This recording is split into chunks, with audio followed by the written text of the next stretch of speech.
परिवारिक असंतुष्टि ये व्यापक है, क्योंकि मनुख ये सोचता है जैसे मेरे बच्चे होने चाहिए सन वैसे नहीं है, जैसे मेरे मां बाप होने चाहिए सन वैसे नहीं है, जैसे मेरी पत्नी होनी चाहिए सी या पति होना चाहिए सी वैसे नहीं है। इस तरह का मनुख जो परिवारक तल ते असंतुष्ट है, हर वक्त अपनी बेचैनियां च उलझिया रहेगा, हर वक्त परेशानी का बोझ उहदे दिल दिमाग के उपर होवेगा, क्योंकि असंतुष्ट है।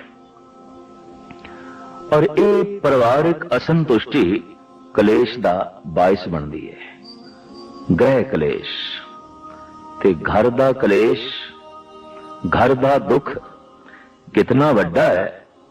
गुरु अर्जन देव जी महाराज ने संस्कृति श्लोक विच इसका जिक्र किया है। गिरंत गिर पतत पातालम जलंत दे दीप बैसांतरे बहंत अथा तोयं तोरंगं दुखंत ग्रह चिंता जन्मंत मरणं। कोई मनुख है बहुत उच्ची बुलंदियां तो गिर रहा हो, हिमालय की चोटी तो गिरंत गिर पदत पाताल खड़ विच गिर रहा हो, पाताल विच गिर रहा हो, पहाड़ की चोटी तो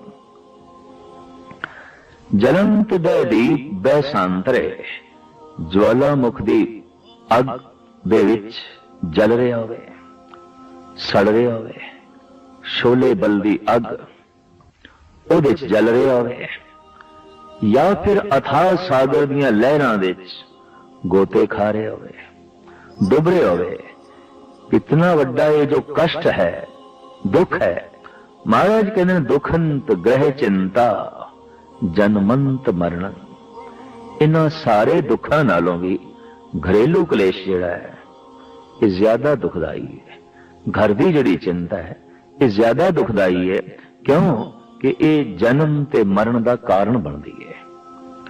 बार बार जमा की मार का यह कारण बनती है, जबकि जल दे च मनुख डुब गया, मर गया, 5-10 मिनट का कष्ट,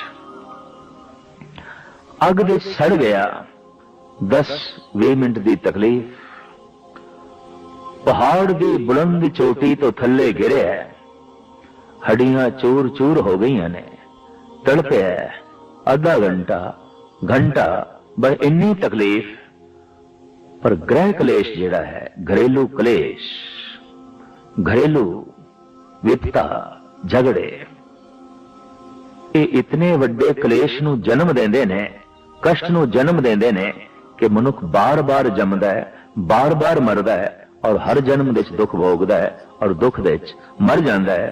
दुख दी यात्रा बहुत लंबी हो जाती है उस मनुख की जो घरेलू कलेश विच जी रहा है। ते घरेलू कलेश विच कौन है? जो असंतुष्ट है। इस तरह के मनुख नूं कहंदे ने परिवारक तौर ते असंतुष्ट। सारी दुनिया विच यह असंतुष्टि व्यापक है। कोई अपनी मां तो असंतुष्ट, कोई अपने पिता तो, कोई अपने बच्चियां तो असंतुष्ट, कोई अपनी पत्नी तो, कोई अपने पति तो, कोई भिरावां तो असंतुष्ट है, तो कोई मित्रां दोस्तां तो असंतुष्ट है। कहंदा जैसे मेरे दोस्त होने चाहिए सन वैसे नहीं ने, जैसा मेरा भरा होना चाहिए सी वैसा नहीं है, जैसियां मेरियां भैणां होनियां चाहिए सन वैसियां नहीं ने, और जैसी मैनू पत्नी चाहिए सी वैसे नहीं है, जैसा पति होना चाहिए सी वैसा नहीं है। इसनों कहते ने परिवारक असंतुष्टि। जो परिवारक तल पे असंतुष्ट है, अपनियां असंतुष्टियां च उलझिया रहेगा, फसिया रहेगा, और रोज रोज ये असंतुष्टि अपना वजन बढ़ाएगी, अपना भार बढ़ाएगी, और मनुख इसे बोझ दे थले दब के रह जाएगा, फंस के रह जाएगा। परिवारिक असंतुष्टि तो बाद दूसरी असंतुष्टि है व्यवहारिक असंतुष्टि। जैसी मेरी प्रारब्ध है, जैसी मेरी उपजीविका है, जैसी मेरी आमदन है मैं इस तो संतुष्ट नहीं। इसनूं कहंदे ने व्यवहारिक असंतुष्टि। परिवारिक असंतुष्टि, व्यवहारिक असंतुष्टि, ये दो असंतुष्टियां इतनियां प्रबल ने कि ऐसा असंतुष्ट मनुख हर वक्त उलझन दे च होवेगा, हर वक्त कल्पनावां दा ताना पेटा बुनदा रहेगा, हर वक्त तनाव अपने सिर ते रखेगा और अपना जीवन गवाई जाएगा।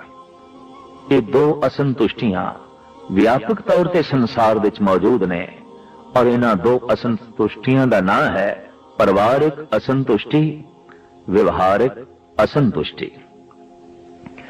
एक तीसरी असंतुष्टि है जिसनूं कहंदे ने व्यक्तिगत असंतुष्टि। ये परमार्थिक है, ये धार्मिक है।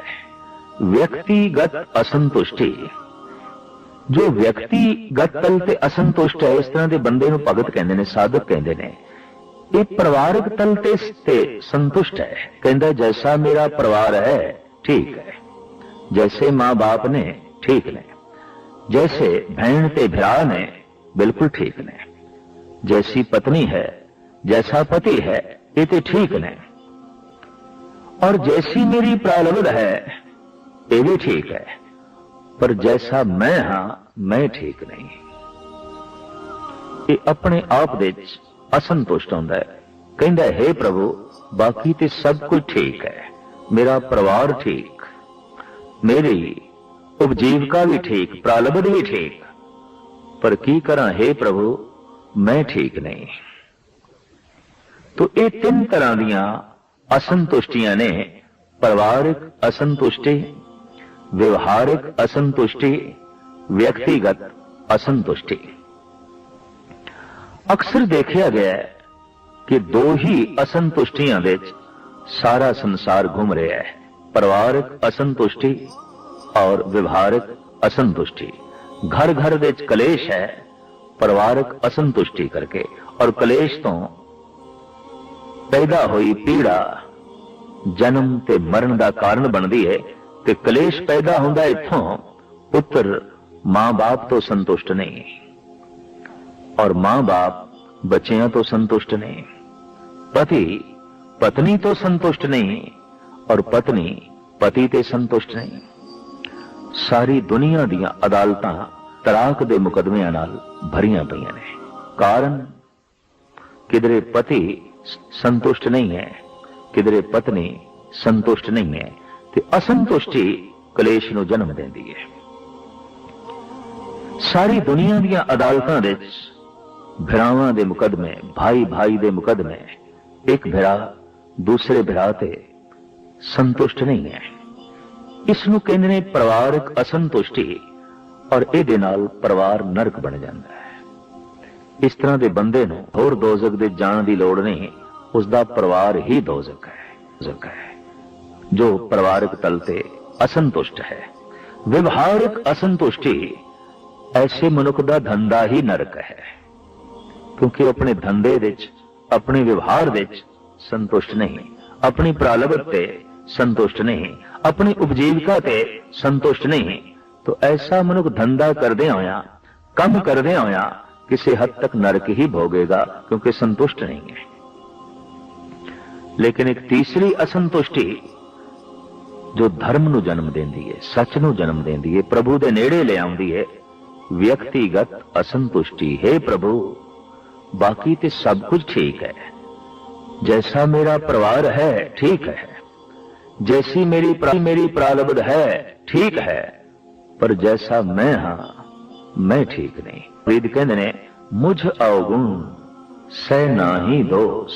हे प्रभु तेरे ते कोई दोष नहीं, जे तेरी कृपा तेरी बख्शिश दा मैं अजे तक पात्र नहीं बन सकिया, तेरे तो अजे तक मैनू जे आनंद दी प्राप्ति नहीं हो सकी, तो कमी मेरे विच है, दोष मेरे विच है। मुझ अवगुण सह नाही दोष। ये जिहड़ी व्यक्तिगत असंतुष्टि है, इस दे च मनुख इस ढंग की साधना करता है कि अपने आप को महान बनाता है, पात्र बनाता है, ते जिस दिन पात्रता बन जाती है उस दिन परम आनंद की प्राप्ति हो जाती है। जो व्यवहारिक ते परिवारिक असंतुष्टि च फसिया होया है, वो बहुत कुछ भी बना लवे ते बहुत कुछ भी प्राप्त कर लवे, साहिब गुरु नानक देव जी महाराज कहते ने कि जिंदगी दी बाजी हार जाएगा। भावें बहुत कुछ प्राप्त कर लवे कि ना कुछ प्राप्त कर लवे, महाराज कहते ने तुरे पलाने पाउन वे